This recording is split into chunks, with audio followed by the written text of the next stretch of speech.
an MEP for 13 years, and I've got used to, almost inured to, the misrepresentation, the willful ignorance, the deliberate falsehoods that usually accompany the EU debate, but this was something else. 181,000 EU nationals in Scotland on the 24th of June were left feeling scared and vulnerable, and a lot of them still are.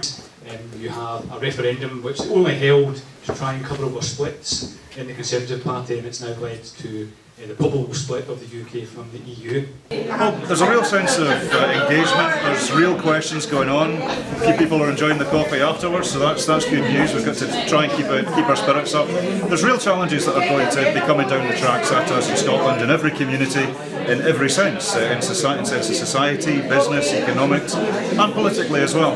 But the reason why we had tonight's meeting with council representatives, members of the Scottish Parliament, European Parliament, Westminster Parliament, was to make sure that people have the channels in to see what's going on, because we're going to need to circle the wagons on this, absolutely. It's also about the talent that our universities have.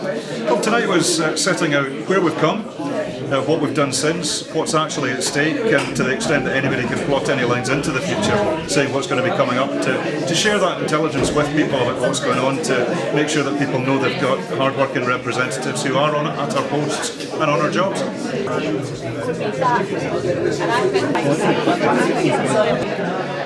Well, the biggest thing for us all to remember is that Brexit is only one issue amongst many in Brussels. The refugee crisis, the banking crisis, the Euro's not out the woods yet, there's climate change work going on, there's a lot of stuff happening. So we are not the only thing that's happening, and that's an important thing for us all to recognise. There's incredible goodwill towards Scotland on a personal level from a lot of people. Now, that will take us so far, and it's important that the Scottish Government, the Scottish Parliament, Scotland continues to engage within that discussion. We want to remain within the European Union.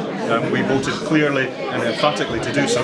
So that's been recognised. There's also been a recognition that the UK is more than one bloc. There's Gibraltar, there's Northern Ireland, there's London even. There is a multiplicity of interests within the UK that is being recognised. So there's a lot of work being done on this. The European Parliament will be coming up with a position on Brexit probably around about March. So we're working on that just now, and it's my job to make as many friends for Scotland as I can. And one of the things that is often lost on people within these islands is that because we do stuff in English, everybody else can read it. If this debate was happening in Finland with the best will in the world, and I love my Finnish colleagues dearly, it wouldn't be the talk of the steamy anywhere else. But because everybody can read English, everybody's reading the Daily Mail, everybody's reading the Express. The worst thing for me has been that so much has been thrown up into the air for all but nothing. And change is not to be afraid of in itself. Change is good, change is necessary, but any rational human being knows that you lose some things, but if you gain others, then that's a process.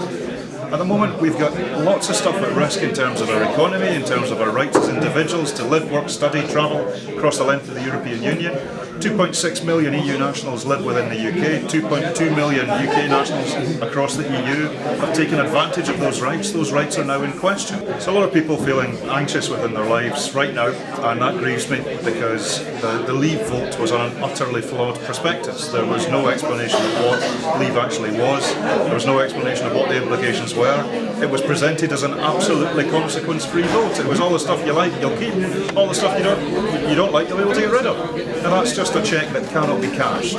So we're going to see a real disappointment amongst a lot of people who voted Leave on a series of promises, but it's my job to get the best result that I can.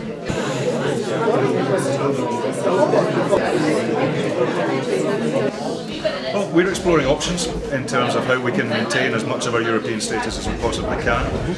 Membership of the EU is a distinct thing from status within the EU. Membership of the single market likewise is distinct from access to the single market. So there's a lot of shades of grey in terms of where we might get this to. So we're working hard on all those options. Independence, of course, is part of that picture. The independence bill is now at consultation because we're serious. Every option will be looked at and tested on its merits to keep as much of what we have as best for Scotland's future. So we're working hard on that, engaging with the people of Scotland in meetings like this to make sure that people have that discussion, have that information, and there's going to be a lot of talking with the people of Scotland going on, so political Scotland isn't getting any quieter anytime soon. We're on it. We're working as a team, we're working together, we're working up and down the parliaments, up and down the local authorities, up and down the other parties as well, and we're going to need to work with all the people of Scotland, yes or no, Leave or Remain, we are all facing a common challenge. And this tide is going to hit all of our boats. Well, there's a range of things that are being produced. In my team, we're producing a weekly update every Friday, a Scotland and Europe update, which is information from across the continent, some of it in different languages that we translate literally back into English, letting people know what's going on. So registering on my website, alynsmith.eu, signing up for that will keep people engaged and informed. We're also keeping the Scotland and Europe website going. Sorry, we're just filming. So it's scotlandandeurope.eu, so we're keeping people engaged with that. And paying attention to what's going on. Much of this is being done in public. The information is there, so people keeping up to date with what's going on is really, really important just now. Okay, so what's your website? It's www.alynsmith.eu, and the Scotland and Europe website is www.scotlandandeurope.eu.